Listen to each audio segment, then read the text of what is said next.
এরপরে থাকে আমরা দেখেছি একটা পিন থাকবে 15 ভোল্টের জন্য,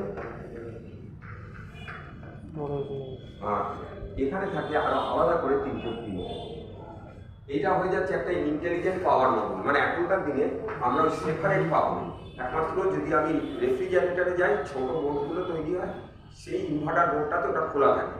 কিন্তু যেটা আমরা এই ধরনের যেগুলো আসবো তাদের কিন্তু এইরকম মডেল, মানে এর ভেতরেই দুটো কাজ আছে।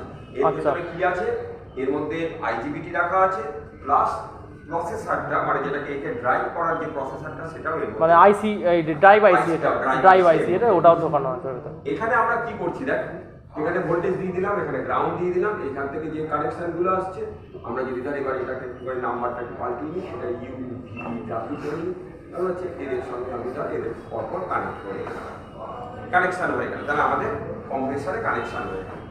এবারে এই জায়গাটার রহস্যটা আমরা দেখব। দেখ বাবু, তুই যেটা বুঝেছিস,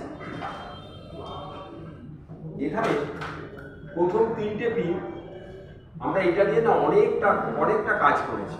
প্রথম 3টে পিন বলছে এটা হয়ে যাচ্ছে হাই পিন,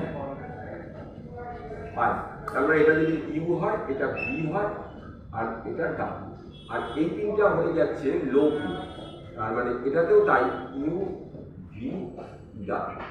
তার মানে এখানে 6টা টিকারি হয়। এবারে তুই বুঝতে পারবি, আমি যদি আগের ছবিটা না আঁকতাম তাহলে তুই বুঝতে পারতিস না, যে হঠাৎ করে বললে তোর কাছে এমনি বোঝাই হতো যে 6টা পিন কোথা থেকে এলো, কেন বলছে হঠাৎ করে, তাহলে যে এইটা হয়ে গেল সেই 6টা পিন।